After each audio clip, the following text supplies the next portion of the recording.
Tango 1 at the top, we are at Pop on Coco. 10-4, Tango 1, you have control. Tango 1 copy. Stand by. Stand by. Integrity, passion, resilience. That's what this place was built on. That's what our community is founded on. Don't act like the example, just be the example. This is the home of the greatest fitness community in the world. We're trying to create strong, able bodies, resilient to injury with a gas tank to get shit done. If there's one thing from this podcast, it's about taking immediate action, find the problem, fix the problem. This is your opportunity. It's either a hell yes or a fuck no. It's that simple. You're ruining the Tango 1 podcast. Now is the time to take action. Now's the time to do more and be more.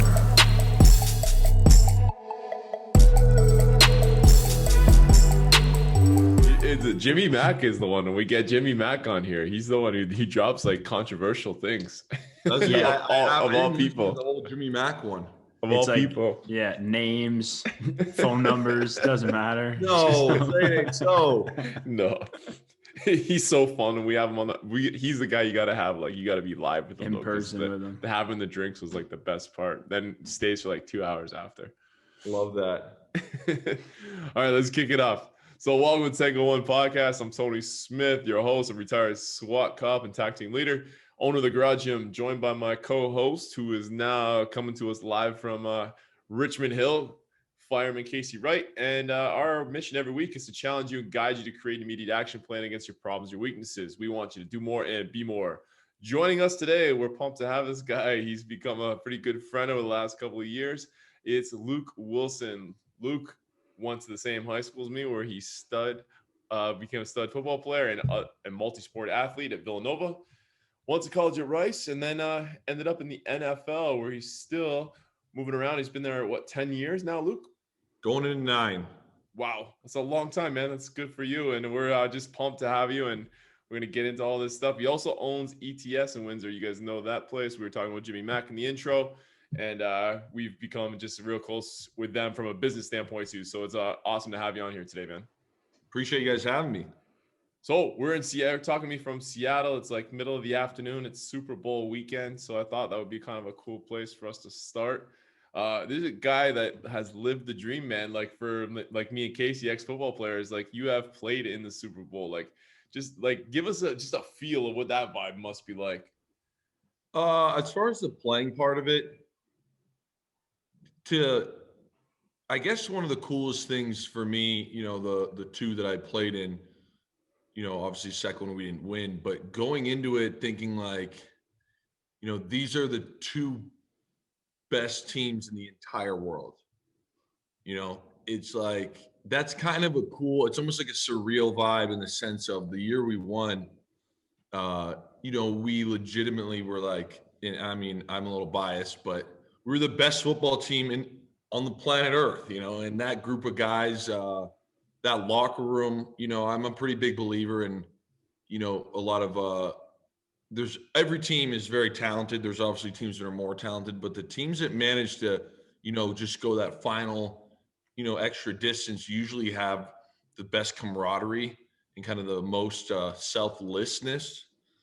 So just that locker room being a part of it, that entire group of guys, and then kind of sitting there and being like, hey, man, it's a long process, but to get there and then win it was pretty special. So with teams like that, like now you've been a part of obviously a lot of teams over your, like you said, going in your 9th season. What really separates it? Like, is it the individuals? Like with that winning team, you got Russell Wilson running the show with that. Is it specific guys, or is it just the whole community kind of buying into the overall play of the game? Casey, that's a great question. And I am pretty heavy on, there's like different schools of thought, and a lot of people say, it's all about talent. We can get the most talent. And it's tough to argue that, but at the same time, I would go the other way where I believe that, sacrificing even a small amount of talent, not to say that team was extremely talented. I want to get that out there. I mean, the defense we had that year was once in a generation, type of defense. I mean, we obviously had Marshawn Lynch, Russell, both those guys in our receiving core, I thought was very underrated. But I think that at that level, let's talk about a playoff team in the NFL. If you get to the divisional round, most teams are extremely, extremely talented. But what to me pushes teams over the edge is the camaraderie and the team aspect of playing football. And that's what kind of separates the really, really good teams from the eventual champions. And, there's always moments in games, in weeks and whatever, where there's adversity, where there's negative media, there's tension.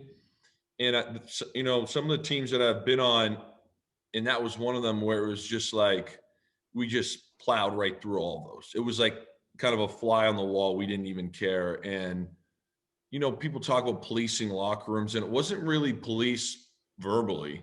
It was more so, just day in, day out, what you do with your everyday action and really caring for one another. And again, I'm getting a little long-winded here, but one of the cool things about, that team was that in today's society, there's so much like individual accolades on social media. A lot of people's goals are, hey, I want to do this, I want to get that. But, they talked about the Legion of Boom was obviously the defensive backs that were incredible for us.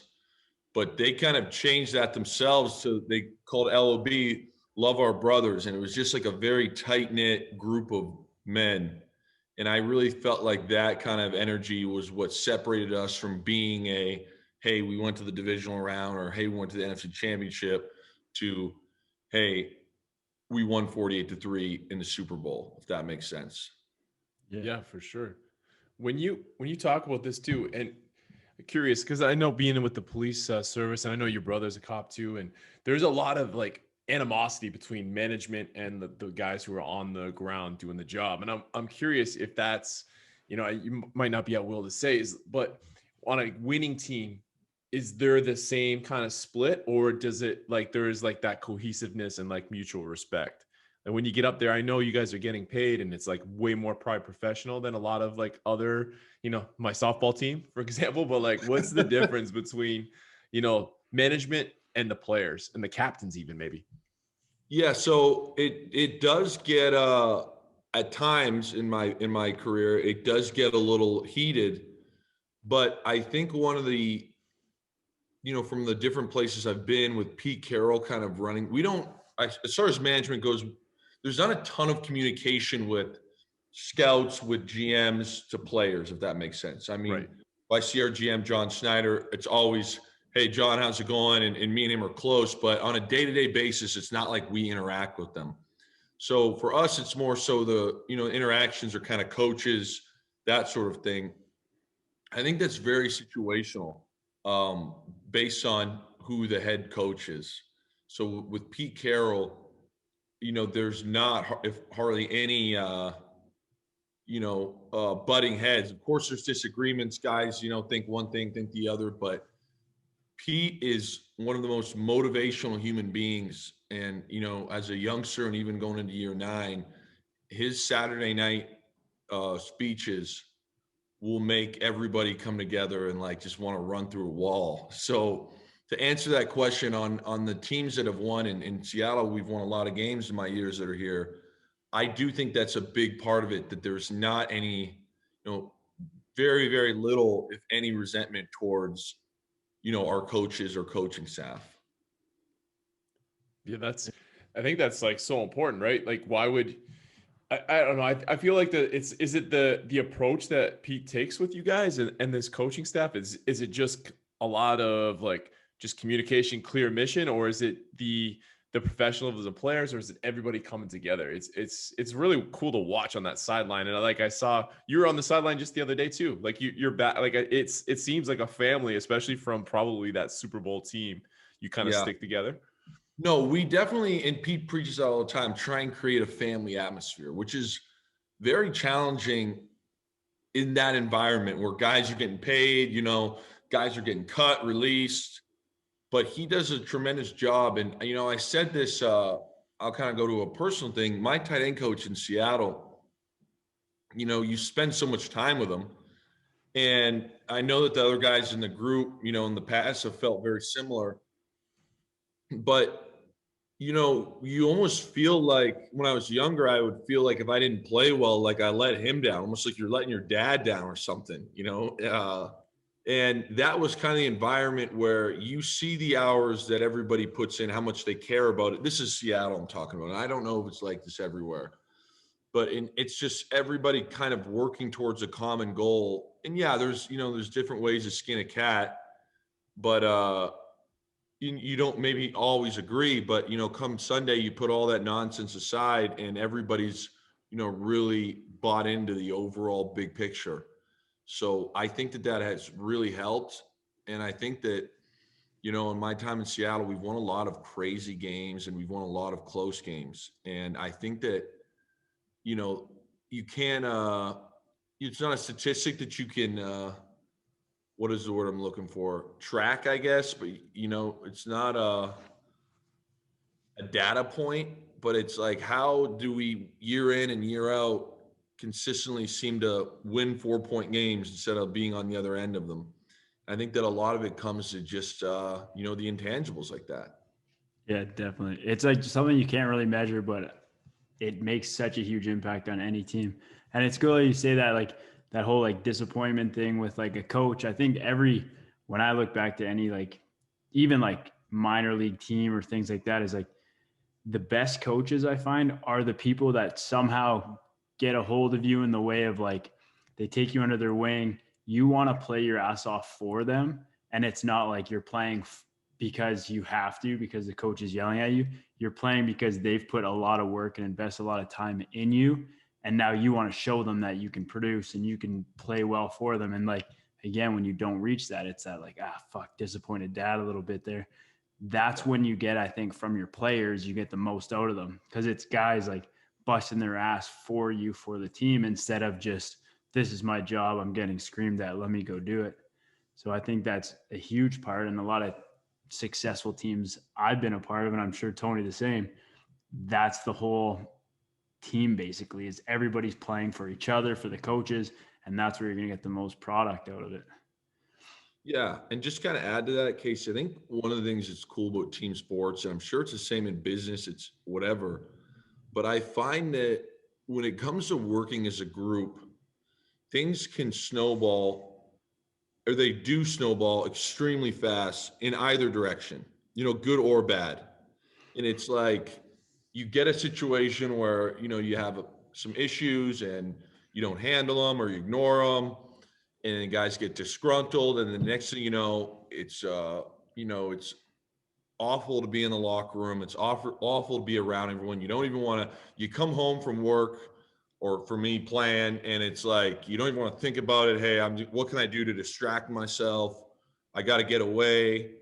And then you have other situations where it snowballs into like a healthy obsession, you know, where, hey, I want to make sure I'm accountable. And it's not even like a chore. It's like, I can't wait to do all these things so that tomorrow when I get back, you know, me and the squad can get together and I can show out, and you know, and then me doing well doesn't necessarily upset or anger someone else. It makes, you know, the guy next to me want to be like, hey, I see Luke over here, you know, playing well. I got to, you know, get a little better. And then I come back and this guy's pushing me. So it's almost like a competitive way to lift each other up rather than to stomp each other down. Right. You and I think with the ETS stuff, we got in a room with ETS, like, so you had that little, like, some ownership issues, and you leave for the NFL and ETS just has to start running. And some of that, you saw how there was a little bit of snowball with communication. And then when we worked together for that little bit, we got everybody in one room, and just like, that's what I love about working with athletes. And like, and not talking like Luke Willson, NFL athlete, I'm talking about just guys who played sports and have been in locker rooms. We had like some of the hardest conversations, me, you, Jimmy, Mac, Joey, and AK. And it just like, all of a sudden that place, look at these guys now, man, those guys are tight and it's running like a tight ship. and you're able to focus. I just think it's such a cool thing that athletes, and I hope that my kids get this, because in this world right now, I mean, I did a post yesterday outside, I was having an angry day about like, just, we're like, men are not speaking their minds anymore. They're not being clear. The communication is not clear, and things are getting left unsettled. And it just, like you said, snowballs. I love to see that locker room atmosphere, and just, let's not lose that when we coach all these young kids, and keep like just saying what needs to be said and get it off your chest. And if I don't agree, we don't agree, but it's said, and there's no like, what did Luke mean when he said that? Or what did I mean when I said that? I think that was one of the coolest things with like kind of like getting to know you guys better and hanging out, was that atmosphere was like being in a football team a little bit again. Pretty cool. It is. And Tony, one of the things that I have realized, which you kind of touched on, which is something I'm working on, is that, you know, when you spend from the age of really, I mean, if we're after high school, we're talking 18 to now 31, you know, the majority of every day in either a football locker room, a football coaching room, or training for football, which has similar, you know, you get used to criticism that's pretty blunt. And it's tough. I know where you're going with this. In my real life, where it's like scathing. Things that are very normal for me, that I like, people will say to me, and it's like, okay, like, bam, move on, I got it. You know, I'm not maybe the most empathetic, if that's the word, or I'm even meaning to be that angry, but it's just like, that's how I operate. So, yeah, I think that's why we got along so well. I'm so used to football, like you said, that kind of mentality, that I'm like, yo, I got to reel this back right here. Not everybody, you know, is in this environment 24/7. After his first sip at Starbucks, he walks out. He's like, yeah, we'll do better tomorrow. Do better tomorrow to the person who just made it there. So you and I met, man. It was kind of cool. Like we met through some little things, but we didn't really know each other. And then I get the call from Jimmy Mack. You needed a place to train, and I'm like, oh, this dude's from Villanova. How bad could he be? And you guys start coming in, and right away, the first thing I noticed was that you say what's on your mind, but it was like the extra time that you took. There was some like young athletes. I remember the first time you came to my gym, and you came in and you talked to these guys and like made them feel important. And then my kids, and that's one of the things I very much respect about you. And then same with Jimmy Mack. And I think that's why the relationship's kind of grown from there. But what does, I both my kids were just on the call. You guys are both their heroes. They're like number ones. Is that, so the other night we're watching Super Bowl, you know, the 30-minute NFL films ones. And we watched you guys, the one that you lost there to New England. And my kids, my son, my oldest, was just amazed. He's like, that's Mr. Luke. And they're like, it's like the last play of the Super Bowl. And I'm sure it's a hurtful play because the ball didn't go to Marshall and you guys lost. But he was just, and I think like, it's so cool that you're like making this an actual goal that they feel like they can attain, because they're seeing like Luke Willson, the guy that they know that's, you know, eating breakfast with them and throwing the ball around, that's actually played in the Super Bowl. Like that must just feel like an outstanding thing when you come home and you see the kids at Villanova, and you know, I know you've donated uniforms and all these things to them. Like, talk about that a little bit. How does that even happen? As a kid from LaSalle, you're in the NFL. Yeah. So Tony, and I've told a few people this, but as a kid, like I was a pretty big jock, you know, and I played everything that I could. And my parents were big on, you know, playing multiple sports. Naturally, as we all know, like as a Canadian, like the goal when I was a youngster was like to go play hockey, you know, so I played hockey all the way. My dad is a big baseball guy, and I loved playing baseball. So kind of hockey, baseball. But even before that, I would try and juggle soccer, you know, in the summertime with baseball. I played 1 year lacrosse. I think back then it was called the Windsor Warlocks. Oh, yeah. I don't know what they're called now. But, you know, and there's a few other I can drop in there. But kind of where I'm going with this is I remember, you know, as a kid, and then even going into high school, when football started to become like, hey, and I had a lot of pressure, not pressure, that's the wrong word. I had a lot of people being like, you know, with your body, your skill set, you should play football. You should play football. And both my brothers were extremely good football players, you know, that were doing very well at the high school and the Essex Ravens level. And I remember kind of sitting there one day and being like, hey, everyone, is pumping my tires, so to speak, telling me I'm good at football. And I looked up online Canadians in the NFL. And I was a little devastated, to be honest with you, because I get this list of Canadians. I think there were like 7 of them. And this is no disrespect to any of these guys, but I think 3 or 4 of them were kickers or punters, which was not me. Okay. And then the next few were really good players, but a lot of them were like born in Canada because maybe their dad played in the CFL, but, at the age of 7 grew up somewhere in the United States, or, they went to a high school in the US somewhere, and, kind of a hotbed for recruiting. And, I'm just flipping through it, and it's like, there's nothing really at that time that was even remotely comparable to my situation, where it's like, okay, I'm from Canada. I was born here. I'm going to high school here. I didn't move at the age of 7 to Houston, Texas or something. And so it was kind of one of my goals when it became a reality, where it was like, I don't know why, but that like image of me being a small amount dejected, thinking like, dude, there's no one who's ever done this, which there is. I don't want to say that I'm the trailblazer by any means, but the time when I was looking, there wasn't many. Be like, hey, like this is kind of a moment and something I really take a lot of pride in, where I can be like, for your kids to be, we grew up, where you're growing up and where I grew up is a 10-minute drive, same high school, probably rival elementary schools. And it's like, it's a very similar story for a lot of kids, not just in Essex County, I think, but all across Canada. I feel like I grew up a pretty traditional Canadian household. And that's something that, if I could be a glimmer of hope, just even hearing you say that your kids are, talk like that, is something really special to me. That's And what awesome. was a bit of like the path to getting into like Discovered by Rice and stuff like that? Because I know like even being from Canada, like your few opportunities are one, being successful in high school, and then getting into OFSA games where scouts are actually coming in, even Canadian scouts getting discovered for that. And then varsity, obviously playing Ravens. Those are kind of it, right? Like when it comes to like the upper echelon of varsity sports when you're in high school, unless you're going to camps and stuff into the States or things like that. So what was kind of your path to getting into that? Casey, I don't tell a story too often, but I got to really, it's bizarre, man. It almost seems like in a weird, way it was meant to be.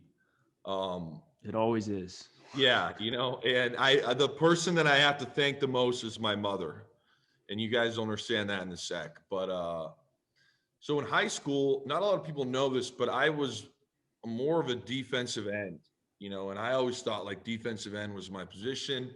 I had thought I had, done pretty well in high school. This is 10th grade, 11th grade.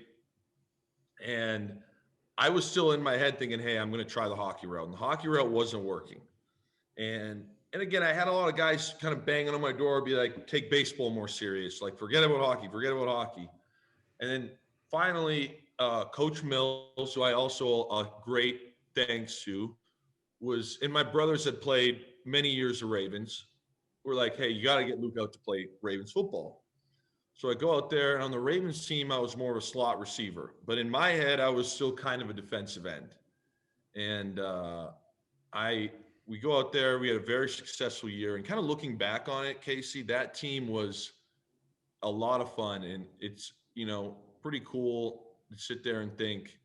I mean, Kyle Quinlan was our quarterback, who's an eventual Creighton winner, and it's like he was an athlete, that guy. He was an athlete, a stud. So it was like to look back and see Kyle. Both my brothers were on that team. Myself, Mike Atkinson was another guy. Like there was a lot of very good football players that even did well beyond, that team. But anyways, Coach Mills was like, back then there was this one camp in Canada. I can't remember the name of it, but Coach Mills was like, hey, we all have a bye week. The league had a bye week. You got to go to this camp. It's in Waterloo. And they have all these scouts going. And I'm like, oh, okay, cool. Go up there. Now, this camp, I don't think they've changed the rules on this camp now. This whole thing, and again, I didn't know this at the time, but later on, I pieced everything together. Right. So they marketed this camp being like, there's going to be all these coaches here, which there was. But a lot of them were GAs, you know, kind of low-level coaches or coaches. And I found out later, I think the NCAA caught on, that there was some loophole where if coaches went to international camps, they could get paid a bunch of money as like the game. So a lot of these guys would send their GAs up to this camp to be like, hey, listen, you get a free weekend in the Toronto area and you get $2,000 for it. You know, and if anyone knows the college football world, GAs are not making very much money. Right. So I go up there, and this is the other, I mean, barbaric thing was it was a 2-day Friday, a 3-day Saturday, a morning practice Sunday, walkthrough Sunday midday, and a scrimmage Sunday night, all full pads. I mean, this is on your off week. Yes, on an off week in the Ravens, the OVFL was back then. Now I think it's the OPFL. So I stroll up there Friday, you know, drive from Windsor to Waterloo, and I'm like, okay, if the scouts are here, I'm going what I'm most comfortable with, which is defensive end.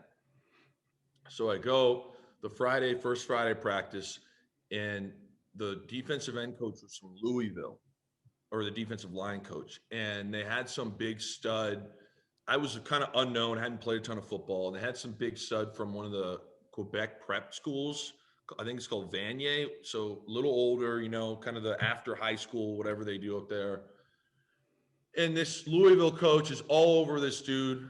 You know, I'll keep it PG, but he's, you know, I was going to say all over his nuts, but I don't know if that's allowed on the podcast or not. It's allowed. It's yeah, allowed. so he's going nuts about this guy, and he's just dogging me. I'm like, you know, what the fuck is this guy's problem? And I'm over here like, I don't want to sound like I had too much of an attitude, but I'm like, this is a joke. And like, I thought it was going to be one of those things where there's 40 scouts watching us do drills, when really it was like you had one coach just watching you, and that was it. Like, whoever was coaching the running backs didn't see the defensive line until Sunday during the scrimmage. Right. So I'm like, okay, this kind of isn't what I thought it would be. So practice one ends, and I go to my mom, and I'm like, yo, we got to get our money back. We got to go home. And she's like, what do you mean? I'm like, this is the biggest joke of all time. I'm like, this, like, nothing is coming from this. I'm not doing anything. This coach hates me. No other coaches will even see me. I'm like, we got to go. And she's like, listen, Luke, we drove 3.5 hours. I already paid the camp fee. Like, why don't you just move to tight end, stick it out? And I'm like, fuck, man. Like, okay, she's got a point. I'm not going to bust her balls anymore. Like, fine. So go to the head camp guy. I stroll over there. I'm like, hey, man, I'm thinking about moving to tight end. And this is for the Friday night practice. And he's like, okay, cool. He's like, we don't actually have a tight end group. There's only 2 tight ends in the whole camp. He's like, so go with the O-line. So now I'm even more irate. I'm like, damn it, man. Like, what a bloodbath. I got to spend the rest of the camp with the O-line. The coach was from Eastern Michigan, and I'm not trying to duck because there were actually some really good O-linemen. One of them that was there has had a tremendous CFL career, and went to Western. His name's Shane Bergman. He's good friends with my brother. So Shane was there. Like, there were some good O-linemen there, but at that age, you know, I felt like my athleticism compared to the group of O-linemen, not the few guys like Shane that were really good, you know, kind of made me look a little more athletic because there were some O-linemen there that were not very athletic. And the Eastern Michigan coach really liked me. So I'm like, all right, this is whatever. But I kind of went back Friday night, and I'm like, okay, I just got to stick this out 2 more days. Lo and behold, the Rice coach shows up, O-line coach, Saturday morning. And it was like the moment after the first drill, this guy was looking at me like I had a third eye on my head, just eyeballing me the whole time. And again, he wouldn't even see, if it was the Rice DB's coach that came up there, I would have never met him. And if it was up to me, I would have went home Friday after the first practice.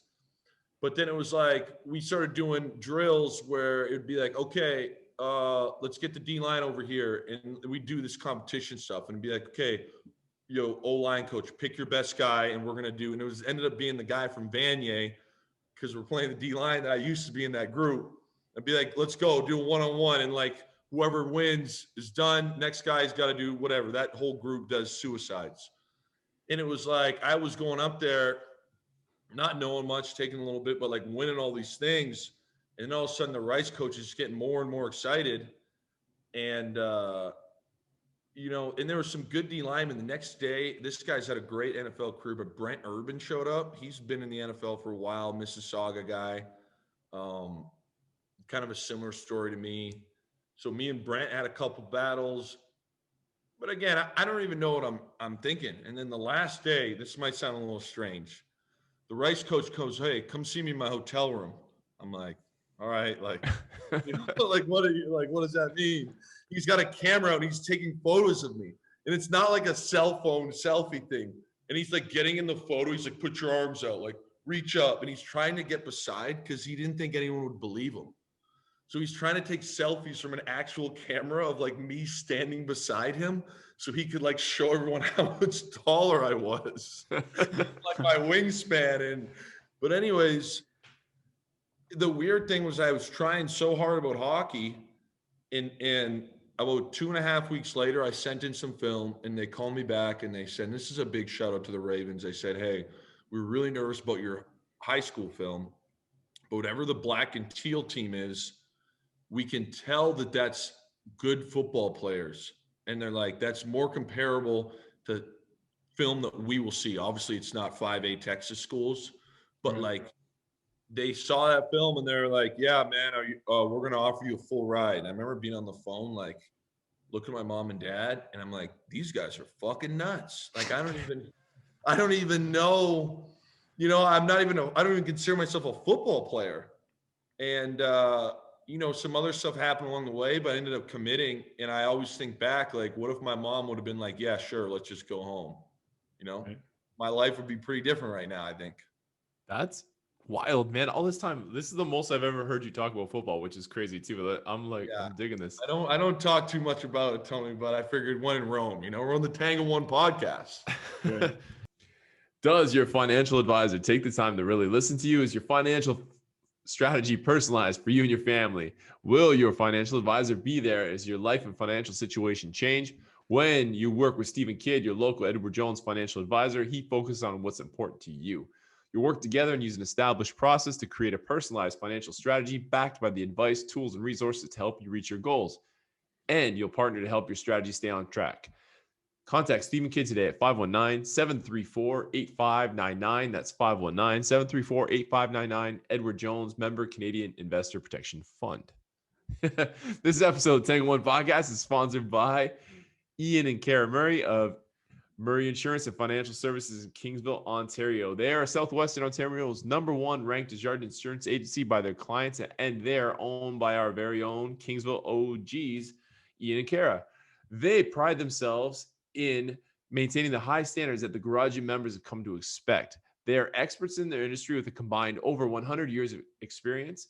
They are the best customer service in the industry, including claims concierge service, which is exclusive to their clients.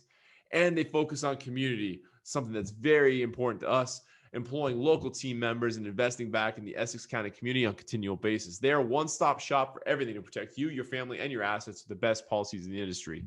And if you combine your home, auto, and other insurance policies together, you get an even better rate.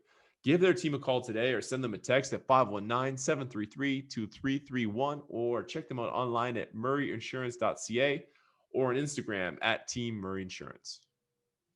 Casey and I are proud members of Team HQ. That's HQ Nutrition. You can use code TANGO15, that's capital TANGO 15 on your online order. Go to hqnutrition.ca, use that code and get 15% off your entire order. Okay, switch sides. Wild. When did you get drafted by the Jays? Okay, Casey, here's another wild one, man. I got a lot of wild, I don't know if this is where you guys want to go, but I got a little wild stories with this shit. I never was actually drafted by the Jays. Okay, and I spoke to the scout. They did an article on the minor league baseball website. So I think it's the MILB about this situation, because the scout who was involved said it was one of his best finds or something, or it was just a funny story. But I'm about 217 when I leave college, or sorry, when I leave high school, and I was playing for Team Canada. Again, I'm giving you guys the unfiltered version. I don't usually tell us shit too much. But we go, and I'm playing for Team Canada, and I'm hitting in the 4-hole. Brett Laurie, everybody knows the Jays, was hitting in the 3-hole for most of that tournament. And there was a few other guys that had very successful careers playing the minor leagues. And we were a decent team. We thought we'd do a little better. We got 5th in the Worlds that year, which, again, we had a couple tough ones. But fast forward, Cincinnati coming out of high school was like, hey, don't go to Rice. Don't go to Rice. We'll give you a signing bonus and we'll pay for your school when you're done playing, but like, don't go to Rice. And I'm like, all right. Like, I was considering it. I was considering not going. And Casey, you'll appreciate this, but the first guy, my dad and me were sitting there and we're talking, and I have no concept of, money. And I hear the money they're throwing at me. We'll give you 250,000. I'm like, oh, you're 18 years old. I'm like, 250,000. Right, I'm like, dude, sign me up. And my dad called Joe Siddle, because Joe Siddle was the only guy that he knew that had done both, playing football, playing baseball. And Joe really kind of, I don't know if he knows this. I think he does. And I've told him this, but I don't know if he believes me. He helped me out as far as like told my dad some things, and with his information kind of helped me choose to go. I ended up choosing to go to Rice. Right. Part of the ordeal with that was that Rice had a tremendous baseball team, and I thought I would walk on and be a star there. So I was like, hey, I'm going to go do both at Rice. And I showed up day one to Rice, and I was about 217 pounds. And the baseball coach, my first off day from camp, was like, hey, come take batting practice. And I was fresh out of playing baseball summer. I was, elastic, slim, just had a good day, had a real good day swinging. And he was like, hey, I think you're going to start at first base for us this year. Like, good luck with football. We'll see you in the off season. Okay, cool. Little did I know that the football team wanted me to be around 240 that off season. So now all of a sudden, I'm waking up at 6 a.m., squatting more than I'd ever squatted in my life. And I go back to play baseball. I was the biggest piece of trash baseball player on planet Earth. Couldn't hit anything, was all bound up. Like, it was like I had a new body. And so I stopped playing baseball completely, tried to play in the summer league in Houston, which was a competitive, college summer league. Was even worse there. I don't even know if I got a hit the entire summer. And I'm like, all right, baseball's done. Like, this is the biggest slump of all time. And then fast forward, I'm sitting there. I broke my foot. This is 3 years later now. So I'm a junior in college. I broke a bone in my foot, and I had a cast on it to my knee. And I had one of those like old school Palm Pre phones, right? And I get a call from a 519 number. And I'm looking at it, and I'm like, okay, which one of my buddies is prank calling me? So I answer it, and they're like, hey, is this Luke? I'm like, yeah, what's up? I'm like, this is so-and-so with the Toronto Blue Jays. How is it going? And I'm like, good, buddy. Like, it's going great. And I'm like trying to figure out which one of my jackass friends. Okay, well, we spoke to Greg Hamilton. And as soon as you said Greg Hamilton, I'm like, holy shit, this is actually the fucking Blue Jays here. Greg Hamilton is the manager of Baseball Canada, and is really like, when it's all said and done, this guy has done more for Canadian baseball probably than anyone in the history of Canadian baseball. So I'm like, oh my gosh. He's like, Greg was telling me that, you got some pro potential. So basically, Brett Laurie had been playing for the Jays, and he was doing so well. And the whole Canadian aspect of it, they had called Greg, and they're like, is there any other Canadians out there that we don't know about you think can make it? And Greg was like, yeah, but he's playing football down at Rice. So he's like, the guy goes, are you still swinging the baseball bat at all? I go, yeah, I swing every day. I hadn't touched the baseball bat in 3 years, and I've got a cast halfway up my shin. 240. And, But if I connect, like, it'll go far. no question. So he's like, okay, let's get a workout set up. I'm like, all right. So we had about a month. I had about a month off between final exams or second semester, and we had to go to summer school for football training. So I set it up. He's like, come to the Rogers Center. So I go home right after my last exam, and I go right to Villanova, Tony, with my dad, like I'm a youngster again. And we're in the cages at Villanova, just taking BP every night. And again, I was brutal. And then I started to find it a little bit. And, you know, I'm like, Dad, let's see how far these balls are actually going. Like, let's get on the field. So we go on the field. And, I mean, what I thought were home runs in the cage were like average pop-ups. I'm like, man, this isn't good. I'm like, where did all my power go? So again, it's a kind of another story where I got to thank my parents. But the day before I was supposed to go to the Rogers Center, I'm like, Dad, I'm not going. He's like, what do you mean you're not going? I'm like, you saw me today. I'm like, I'm going to go up there and embarrass myself, man. Like the baseball player I was 4 years ago, that guy's not here anymore. And my dad and me sat there. He's like, you know, dude, at the end of the day, like, what's the worst thing? So what? If you don't hit any out of the park, like, you get to take batting practice in the Sky Dome. We still called it the Sky Dome, okay? And I'm like, all right. So legit, we drive up there in the morning. It's literally a guy throwing, 2 scouts, my dad in the dugout, and me. That's the only in the whole stadium, which was kind of surreal. And I put on the biggest batting practice show of my life. Horseshoe up my ass type shit. I mean, I'm hitting balls that I have no business hitting out of the park. Like, I never went to the opposite field. I had 2 dingers the other way. And in my head, I'm acting like, in my head, I'm going nuts.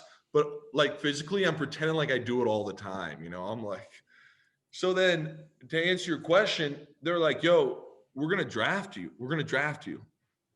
But then I think they realized that nobody had any idea that I was even available, like, to be drafted. So I'm sitting here watching the draft like a hawk. These guys tell me they're going to draft me. They don't draft me. I'm like, what the fuck is this, man? Like, I'm telling all my family and close friends, like, hey, I'm getting drafted.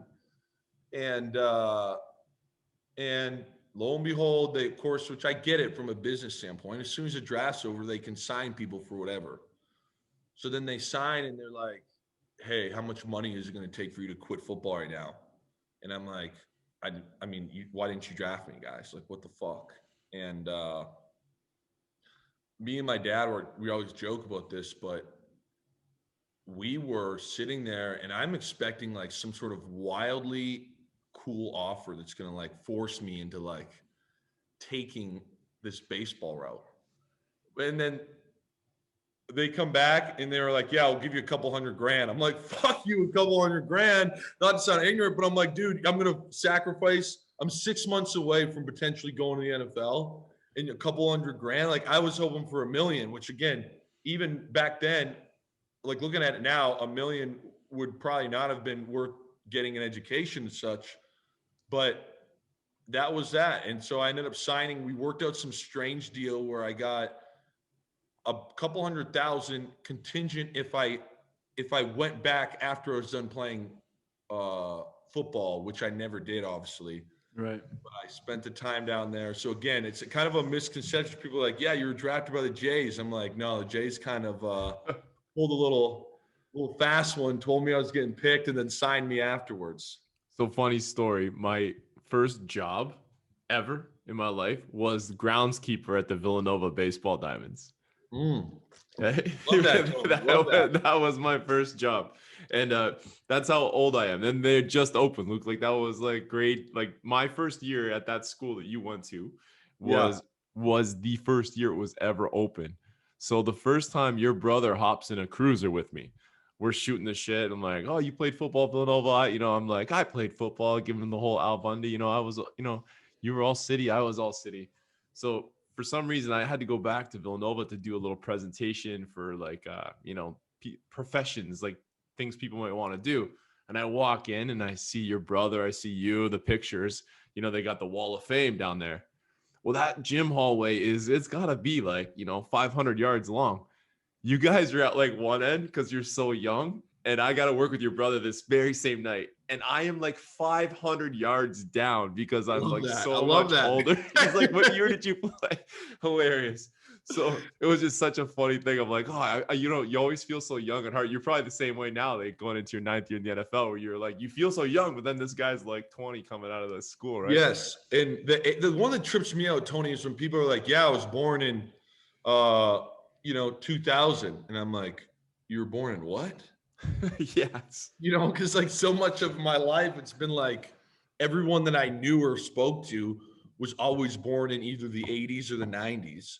And now all of a sudden it's like you got a couple guys in the team that are born in 2000 or 99. And I'm like, 99, like I'm getting up there.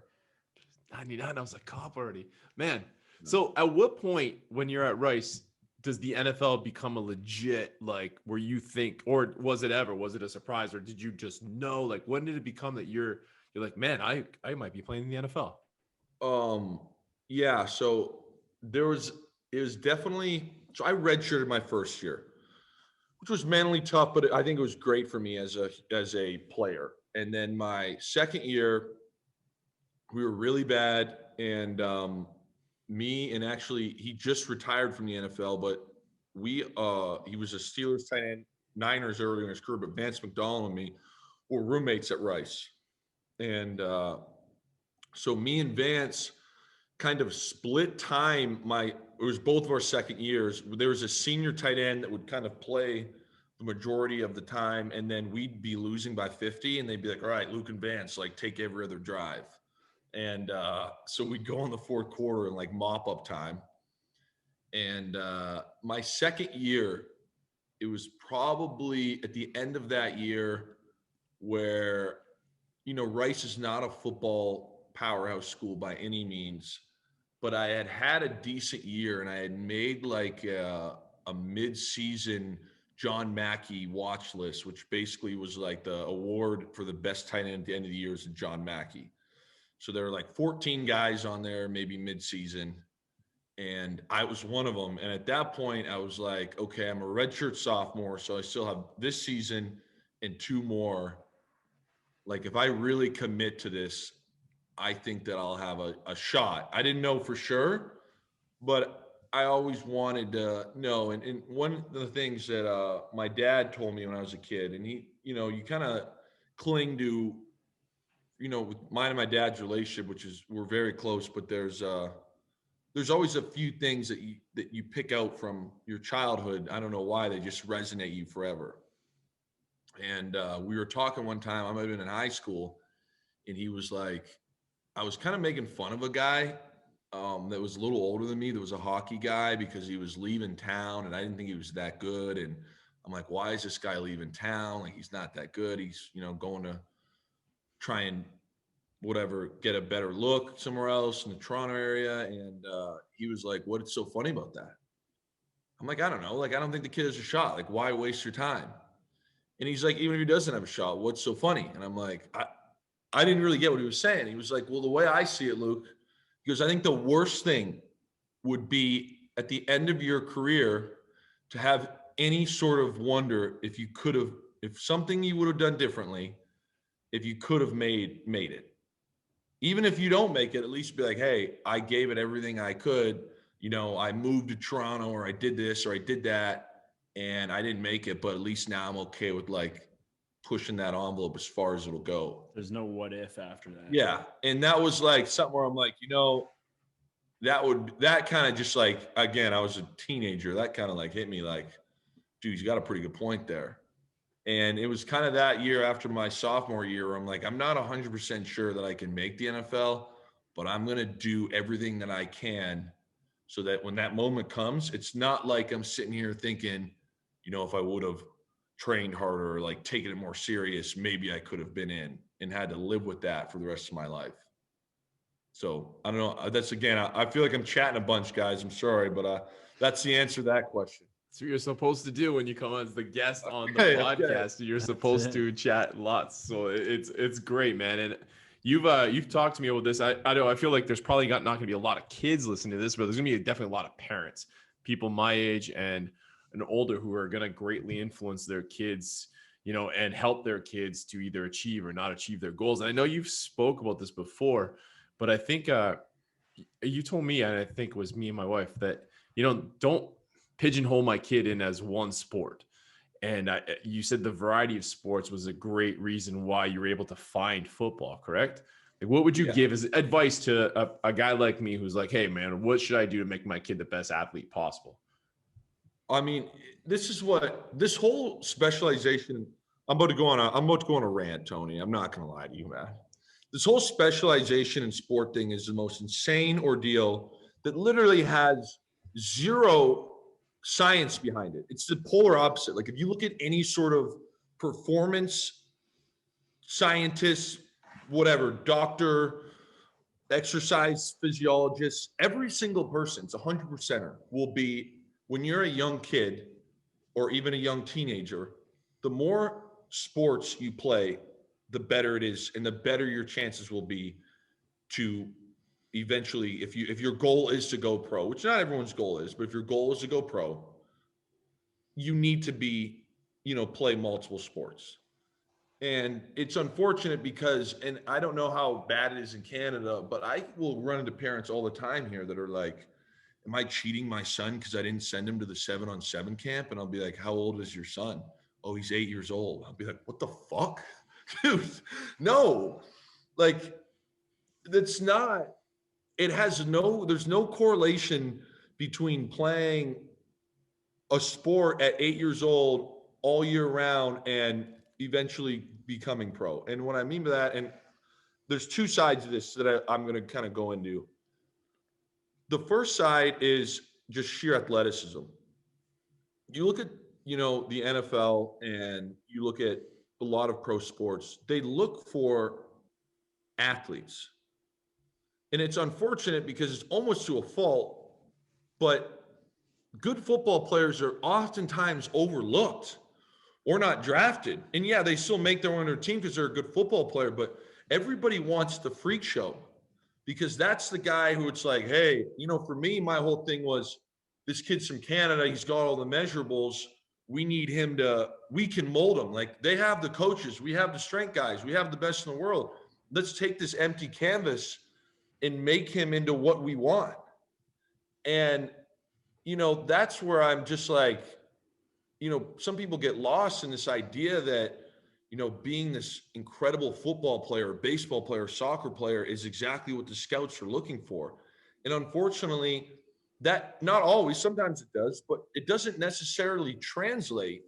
Being a great, everyone can say, being a great hockey player at the age of 8 doesn't necessarily mean you're a great hockey player at the age of 17. I'm not saying it doesn't, but I look at my team, the guys that are the best players that I've played with, throughout the NFL, they're always like the best athletes. You give them a basketball, they're making shots. You give them, maybe not a hockey puck because none of them ever shot hockey pucks before, but you give them a hockey puck. Can't skate.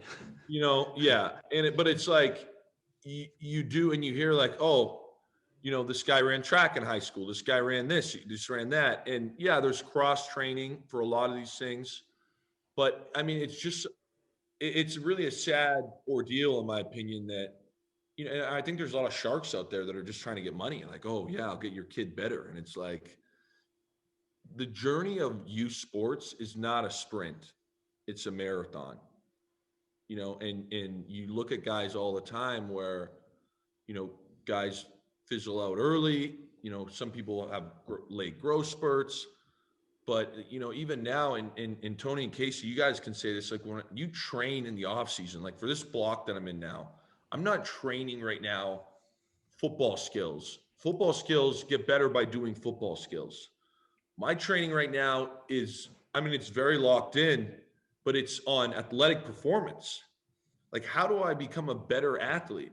And that athletic performance will then translate once I start to do football skills. I don't know if I'm articulating this correctly. Yeah, absolutely, you are. And then the other one that I think is the most overlooked aspect of specialization in sports, all time. And again, this is going to get long-winded, but I'll get some local flair in here. One of the guys that was a role model for me, and we still chat here and there, was a guy named Brian Balke, who went to St. Anne's and eventually went to Stanford to play football. And Brian, I was, getting recruited from Stanford or to Stanford, and Brian took me. He came home, was like, "Hey, let's go grab a coffee." We went to Tim Hortons off, I think it's at Central. Is that the street where the ice park used to be, or now it still is? Yep. You know the Tim Hortons there? So he's like, "Hey, let's meet at the Central Tim Hortons." So I'm a high school kid, and I've known about Brian for 5 years now. Obviously, local kid goes to Stanford. We're all like following him.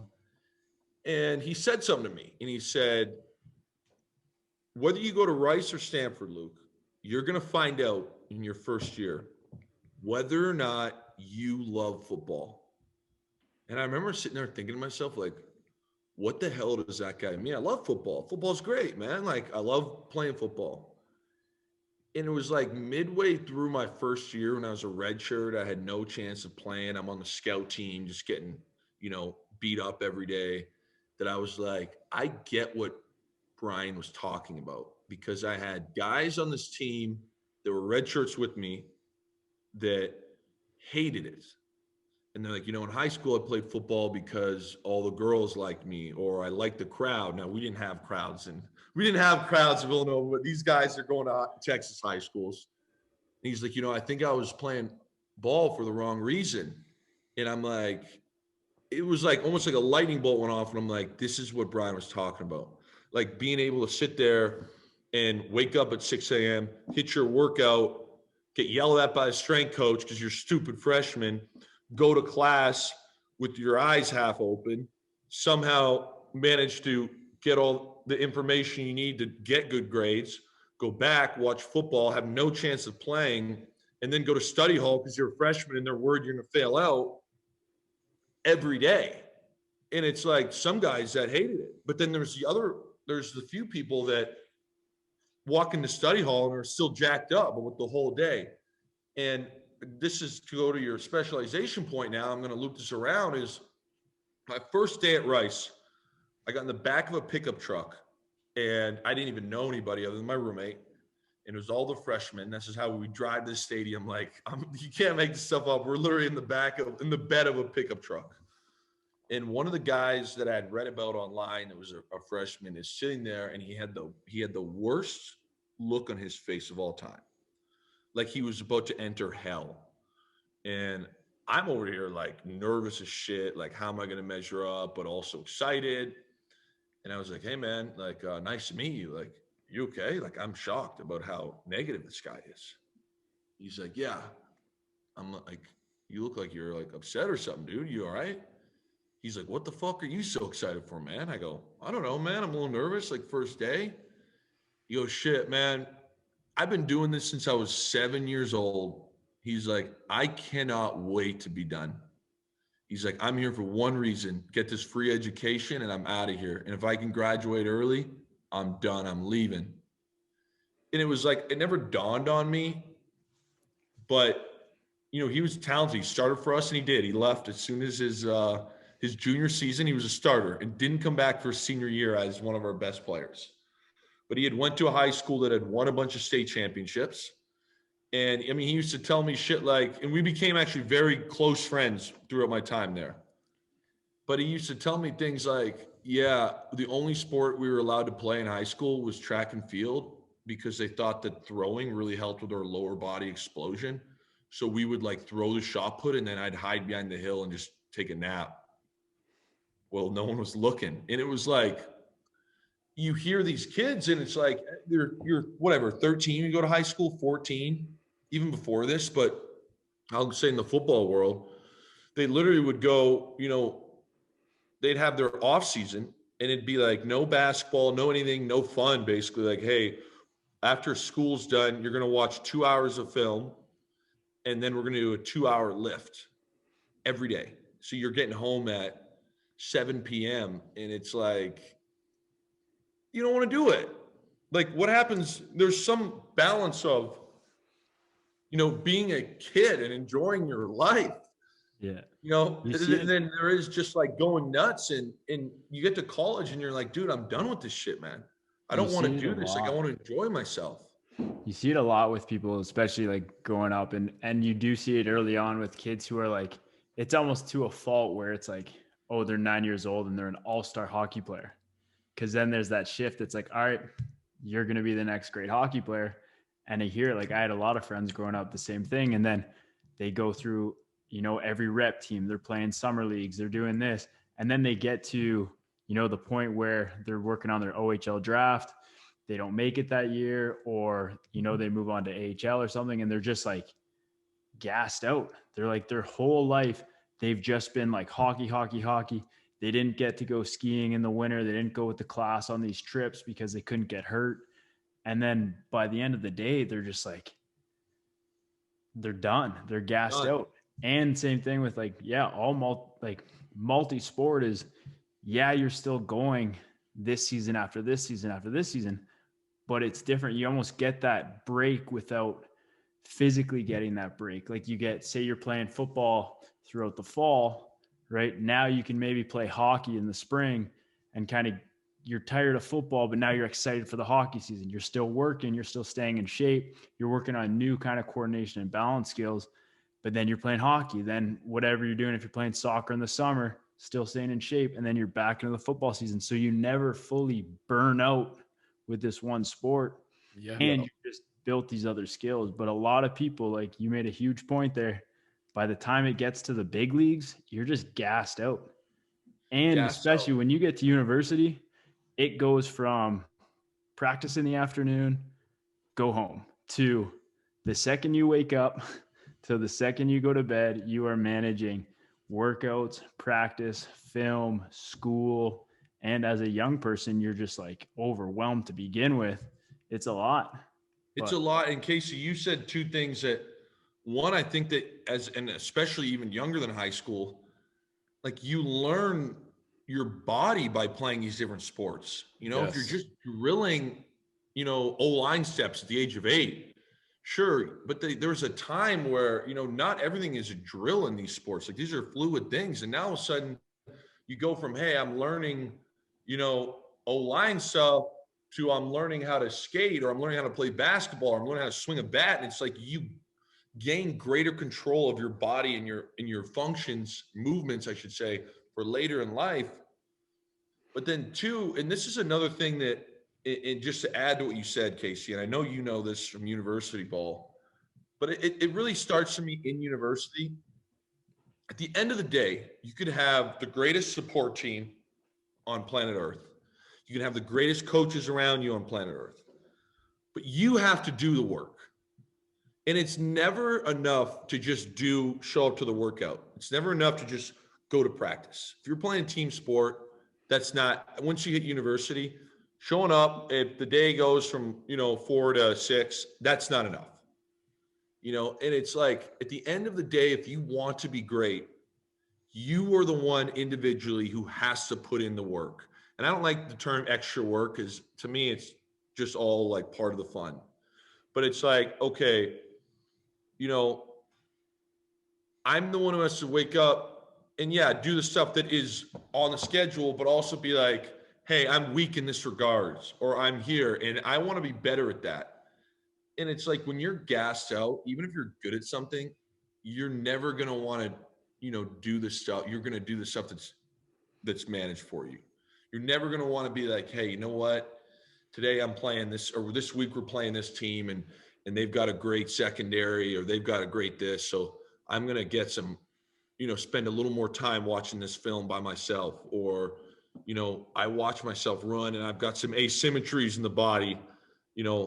Tony, you know this a little bit from when we were training, but my right hip kind of lags behind my left one. So it's like, I'm in there today, really focus on doing the extra stuff. And I'm asking the trainers there, hey, can you watch this? Can you watch this? Where it's like, if I just was, oh my God, I'm sick of this stuff. It's like, I'll get my card, be like, all right, it's 4 sets of 6, on squat, I'm just going to go rip it. You know, I don't really care. And it's like that detail stuff and that all of that, it's like you don't look into that when you're burned out. You look into that when it's like, yo, I'm going to press into this thing because I enjoy it. Like, I love it. And it's sad, man. So, yeah, Tony, I told you I'd go on a little rant there. But You know, the one thing I feel bad about, though, I feel bad for parents because there's a guilt aspect to it. Is there not? Yeah, I think that's it. I think parents are so worried that their kid is not going to do what the other kid is doing, and that's going to put them at a disadvantage. And I wonder, like, listen to you say that. So Windsor's had an uncanny success. Like, if you're going to say, like, how many people have been to the NFL from Canada and, like, recent since, like, let's say from my day, like, you know, Philion and Romberg and you and Crawford and Otagwe. One thing consistent in Windsor, because like you said, Texas, right? You can't just be a football player here. Otherwise, you can be sitting around for a lot of the year. And I think maybe that's where that kind of success is coming from. It's like, you know, we're close enough to the border, you can get noticed. And like, you're able to go and play all these sports and just kind of live and have fun. And I think parents need to recognize, like, we're on a Zoom call right now. If we put 1,000 other really good high school athletes on this Zoom call from this area, 10,000, yeah, we would have maybe 3 that went pro, like you and Zach and some other guys.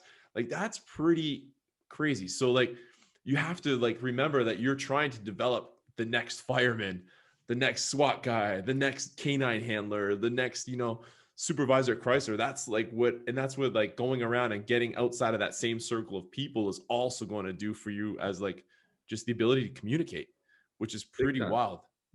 I couldn't agree with everything you said more. And another one about the Windsor stuff that I think you'll get a kick out of.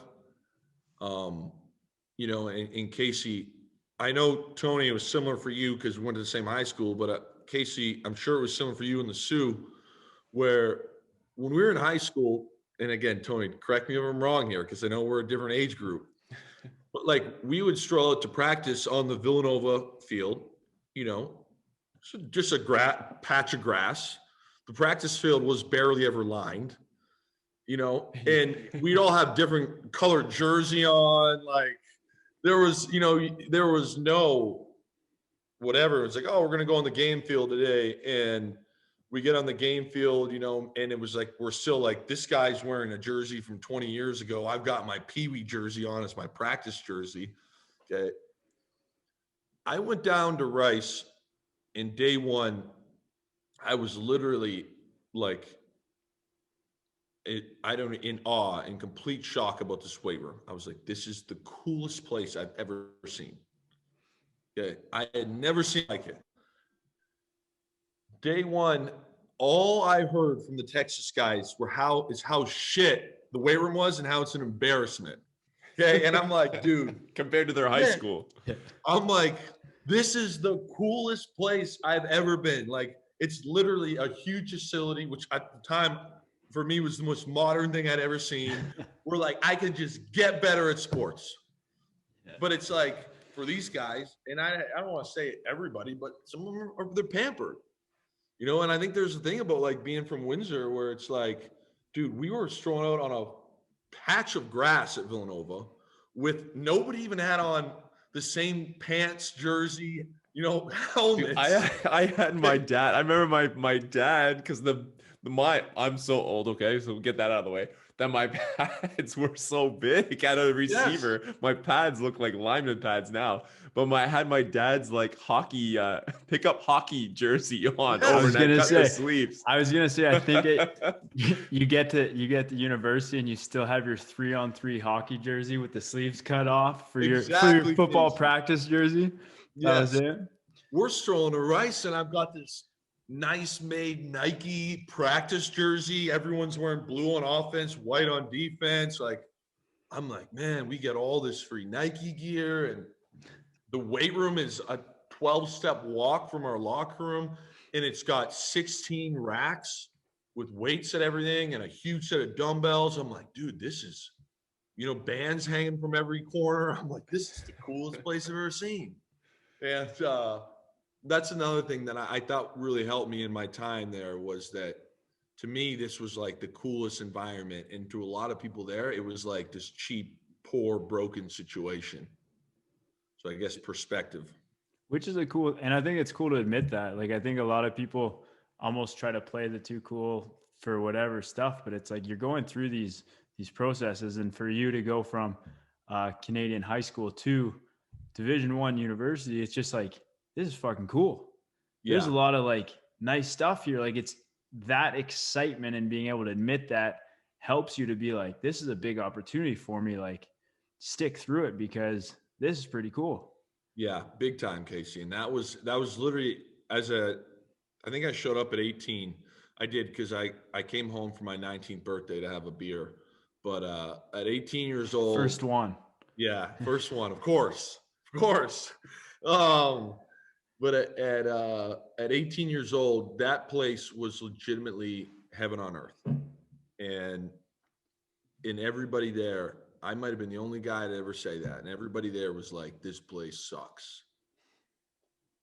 But I think there's lessons to be learned from all this for as anybody who's trying to achieve a goal or parents is like, I think one thing that's obvious with you, Luke, in the few years I've known you and now listen to you talk about like this whole crazy story of yours is like that you like truly like, even like, you know, when you didn't have a contract when you were here last time, like you just enjoyed every day that you woke up and that you had that opportunity to train and like get to it. And like listen to you like enjoy every step along the way makes like that goal isn't the only, like it's not the only thing that was always in your mind. It was like, you know, enjoying that moment. And I think that's where a lot of us get lost. And then when you stop to enjoy it, just having your parents kind of nudge you back in the right direction seems like, you know, a really simple recipe for all of us maybe to kind of succeed in anything, whatever you're trying to pursue.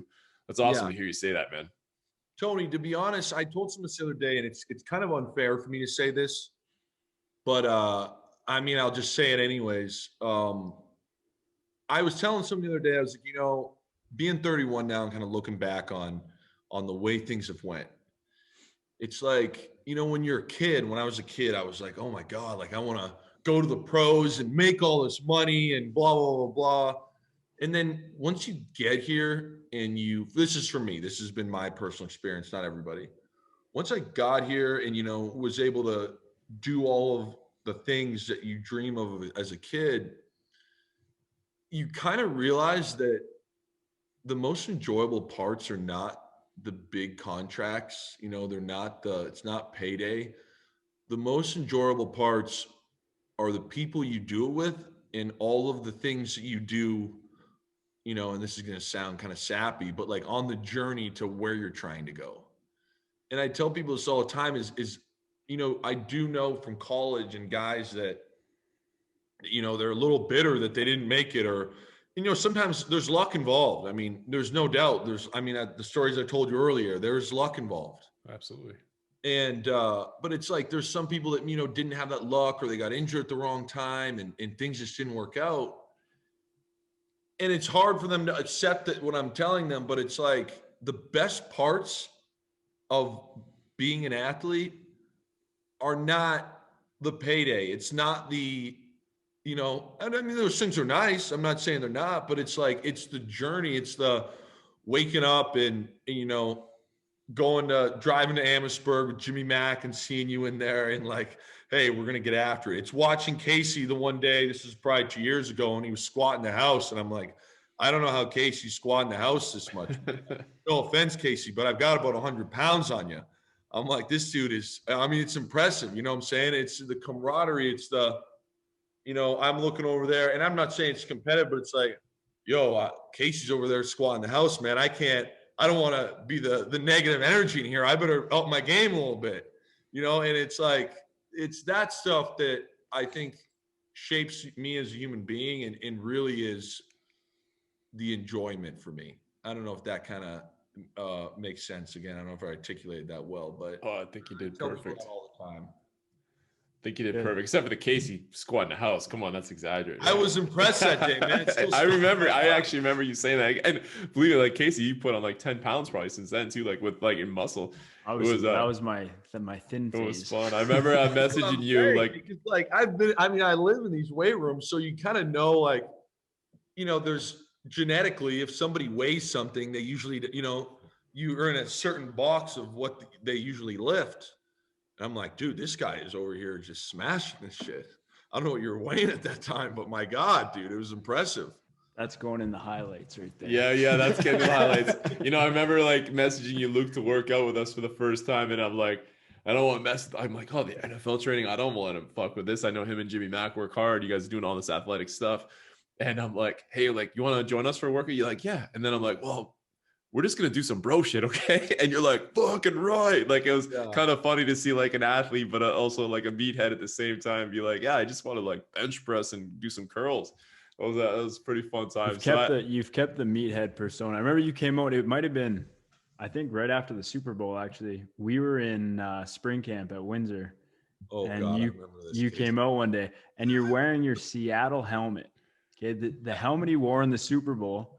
He throws it on, throws some pads on. We're out there, and he's just fucking laying out our D line and screaming and yelling, bringing the energy. And like, there's these guys like first year, second year D line, like going up. Luke's setting up at tight end. We don't even have a tight end like set up in our offense right now, but he's getting down on all three, and he's just blowing these guys up.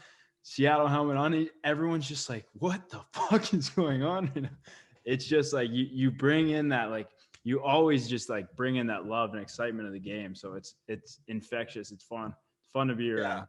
You know, Casey, I remember that day, and I remember I jumped over to DN for a little bit too. And a couple of the old linemen were like afraid to hit me because at that point I didn't have shoulder pads on. And I'm like, bro, like, we don't practice with shoulder pads. I'll be fine. Like, you can punch the shit out of me. This is all we do. And, you know, and that was one thing that I teeter sometimes when I'm done playing about being a coach. But if there's one thing that I learned about football from playing for the Seahawks, it's how to practice. And these guys, and I say these guys, I mean, I'm included, our practices are about an hour and a half, 2 hours, nothing longer than that. But it is fun. The music is blaring. But Casey, it is blood on the moon, man. It is like, not to the point of injuring guys, not to the point of showing up or like embarrassing somebody, but like that was when that, you know, clock goes off and it's like the team competition periods, you were flying around and you're going like, and I remember sitting there being like, because I've always wanted Windsor to win, man. I've always, you know, wanted, and I hope sounds like, I know with COVID they didn't have a season, but it sounds like with Cercelli there, you know, that things look promising. Yeah, they're building up for sure. Yeah, but I'm like, dude, I've got to like show like this is how we practice day in and day out in the NFL. Like, guys are hooting and hollering, screaming around, running around. Like, I was hoping to kind of, and yeah, I did feel kind of like a dick afterwards. I'm sure a few guys probably hate me, but that was a fun day, man. But that's how it is. It's like, dude, like you said, and I talk about the snowball effect, but you get one guy doing that, and you get a couple guys get pissed off at it. And they're like, well, if he's going to be an asshole, now I got to be an asshole. And now all of a sudden it becomes like a funny thing, and everyone's going a little harder, and you're just better as a team. It brings the energy. That was one thing, like Jimmy Mack, he was a coach for, I want to say first 2 seasons. He was actually the one who recruited me, but he was that guy, like, day in, day out. He had that like energy. And then as soon as he came onto the field, it just sparked it for the whole team. And those were like the years there Windsor was really successful, was he just had such fucking juice, and it's infectious, and it just carries across the team. And that's the stuff you get. Players and the teams I've been with that were highly successful is you have those guys. You don't have to have a million of them. All you need is 2, 3, 4 of them to really start to spark it, and it just builds and it builds, and then all of a sudden the whole team, the whole field's flying. So it's good. Sure, man. All right, boys. Let's. I think that is a great spot to end it. Luke, keep bringing the passion, man. Everybody from home, so proud of you. Keep working hard. You're a role model to some kids, and remember that. And let's go get that last few years in the big show. I'm gonna stop the recording there. Just thanks for being on today, man. We so appreciate it. Appreciate you guys having me. I really enjoyed it. Time to take action. Now's the time to do more and be more.